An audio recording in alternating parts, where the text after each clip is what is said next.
There's been some talk about this schoolyard bully stuff, with the main focus being teen suicide rates.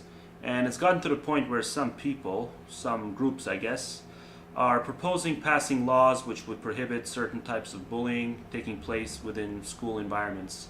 And if that's what the proposal is, if the proposal is only certain types of bullying, the excessive stuff, the violence and the threats, that's fine. As long as they leave the teasing sort of stuff, calling someone a shithead, as long as they leave that stuff alone, then I'm all for it, okay? Because something obviously has to be done about the excessive stuff, okay? But even though I'm for it, I'm going to have to point out some potential flaws. And again, I can't stress enough that I do want something done, okay? I endorse it, but at the same time, I'm going to have to offer my 2 cents as to why I think it's going to be next to impossible to do it, to impose these laws without some of the innocent kids being negatively affected by it for unjust reasons. And I'm sure people proposing this also know that there's no perfect way to pull this stuff off. But still, at the end of the day, I guess the idea is that any injustice these laws end up causing will be outweighed by the harm they reduce, just like with the harassment laws, because we know that certain people do abuse harassment laws, but still in the big picture they end up doing more good than they end up doing harm. And again, people will abuse these bullying laws. There's still a lot of people who think that cyberbullying is a freaking legitimate term. Not only cyberbullying as far as people hacking into accounts and all that, but cyberbullying as far as somebody comes on your site and calls you an asshole, and they think that's cyberbullying. There are probably people who are going to think that this should be outlawed. So people have these hypersensitive standards. And so the goal should be to pass laws prohibiting unwarranted aggression in schools. Okay, just like we have in the workplace and pretty much any other civilized part of the world. But again, so we need to stress that the key word has to be unwarranted. Okay, unwarranted aggression. And I'm just saying there's no science to determining this sort of stuff. There's no science to determining when reactionary violence is unwarranted. Okay, because the main issue is obviously going to revolve around the fact that every individual is going to have their own subjective case-by-case standard of what should constitute as crossing the legal line, in terms of what ought to be recognized as legitimate defense using violence, okay? And what ought to be recognized as excessive defense through the use of violence. And yes, there'll obviously be the simple cases, okay? The cases involving your typical pacifist versus your typical Baba type aggressor, okay? So I'm not concerned with those, okay? But you guys have to, okay? You have to know that you're also going to have tons of scenarios involving violent retaliations to some sort of a slippery slope, lukewarm initiation of bullying, okay? The kids who are experts at walking the fine line of physical aggression, but not really initiating it. At least not by any sort of official definition of it. Okay, because there's a lot of kids who are really good at this stuff. They're professionals. They're professionals at walking the fine line. Okay, so I'm not saying that there's no clear-cut cases of asshole bully versus innocent victim. Okay, I'm just saying that there's this pesky nuance when it comes to all these intricate little interactions which lead up to the violence. And gleaning that whole picture and that whole context is crucial. And most of the time, the teachers or the authorities will only end up gleaning that context by word of mouth. Okay, so when you consider that the actual hands-on witnesses to any of these acts of aggression are going to be kids, people are going to get screwed over. Because we know kids, we know teenagers, we know teeny boppers. We know the workings of their minds, and the wheels are always turning, and most kids tend to be incapable of objectivity when it comes time for them to accurately and fairly describe the events that led up to whatever ultimately triggered the violent act. So if these legal boundaries are going to mean anything, then the actual witnesses are going to have to do this objective description recollection thing, because that's the only way you're going to be able to pull it off. Go ask kids what exactly takes place before the fists start flying in the average fight they observe. Don't even ask the participants, just ask the spectators. Go ask them and you'll find that 9 out of 10 times you're going to get a different version of events depending on who you ask. It always comes down to this he said, she said bullshit. Because generally speaking, kids only absorb what they want to absorb. They do often have a dog in the fight. They have a favorite. So, and I'm not saying adults are angels when it comes to any of this stuff. I mean, anyone who's ever watched like 5 minutes of Judge Judy knows that. But still, adults do tend to be more disciplined when it comes to their recollection of events. So I do think that the average harassment law is going to be more efficient than the average bully law. But again, even if kids were always objective, still, the essence of some of these schoolyard conflicts, it can be convoluted as hell. So it's going to be next to impossible to determine exactly when all bets should be off. So, you know, when the victim is being cornered by a bunch of bullies or something, everyone's going to have their own arbitrary line as far as when enough is enough, and when the victim being cornered is left with legitimate reason to use violence as a means to end the harassment and to uncorner himself. And a lot of people have problems with this. A lot of people still think that the victim should just ignore the bullies as long as the bullies don't initiate force themselves. So the bullies can be in your face, cornering you or stalking you, and what? You're just supposed to ignore that? No. The only time you should ignore anything is if we're talking about simple teasing and insults and all that trite little sticks and stones sort of stuff. But yeah, somebody keeps fucking getting in your face and getting in your way, well then yeah, you're not going to be able to just to keep ignoring that shit. So if ignoring fails, the next thing they'll tell you is to go ahead and tell a teacher or a counselor or someone like that. And if you're at all familiar with the average public school, the atmosphere that exists within the average public school, especially in the inner cities, if you're at all familiar with that, you should know that tattling of any sort is pretty much committing social suicide.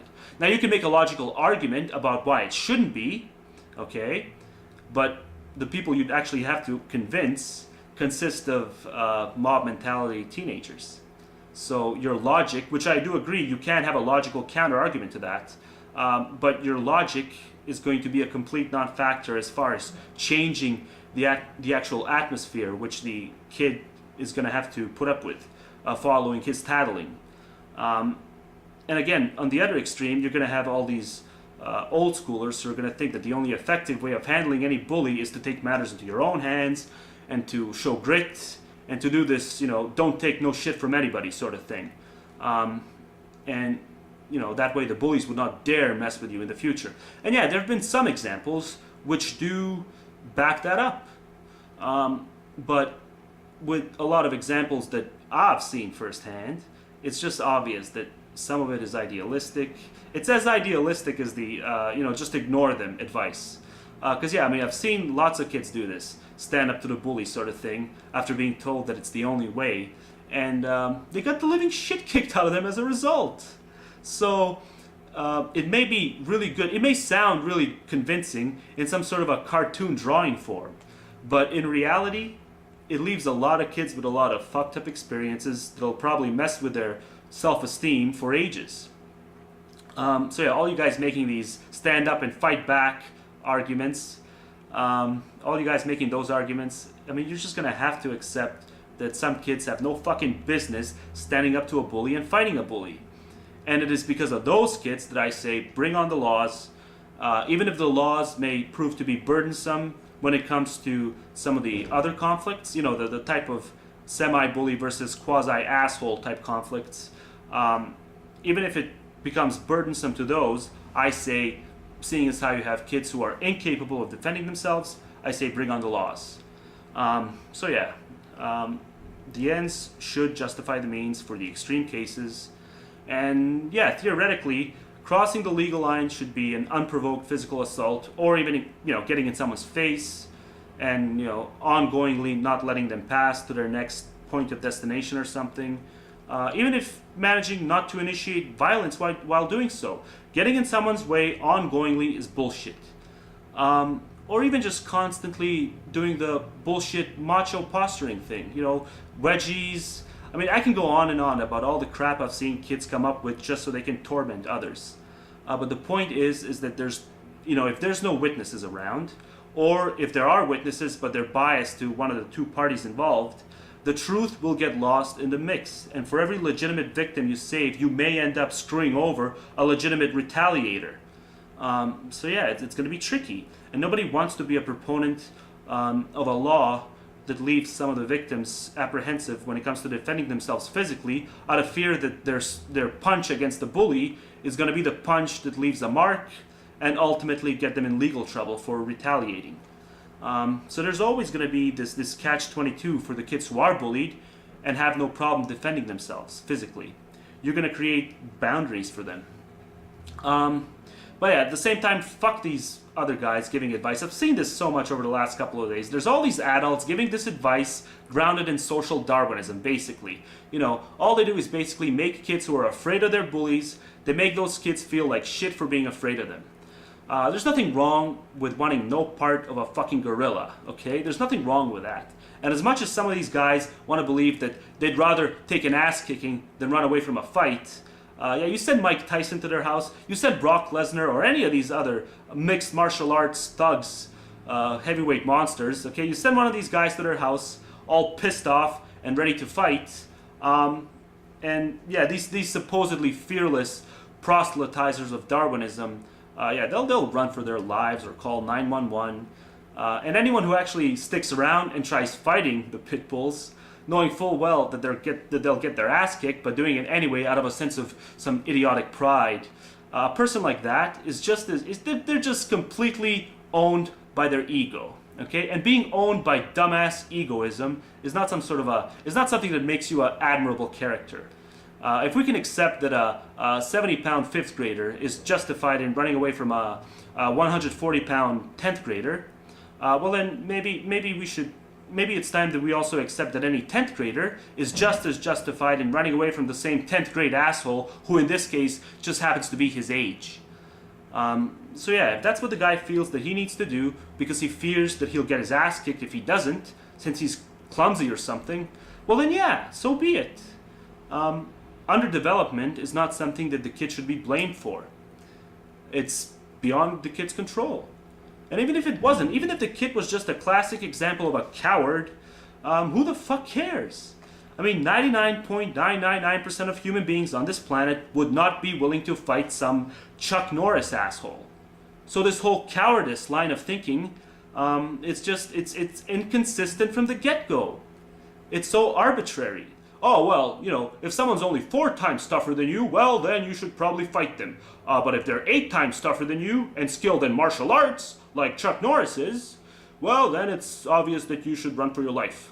What are you, stupid? It's Chuck Norris. Why would you want to fight Chuck Norris? So it really is so fucking inconsistent.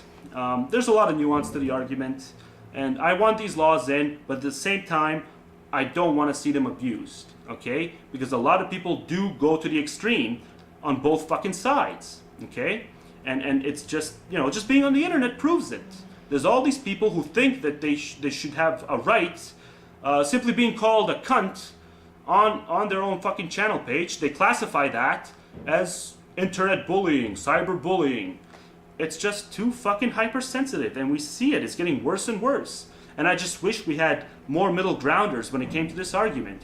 And we hardly have any middle grounders. There's just so much extremism. So anyway, I guess I've got about a minute left. I also wanted to, I guess I didn't get a chance to respond to the anarchist yet on my blog, but I'll be doing that soon. So look for that. I've been kind of lazy, so sorry about that. I'll be uploading this video before I get that ready though, so. So I don't really have to waste the whole minute. Fuck it.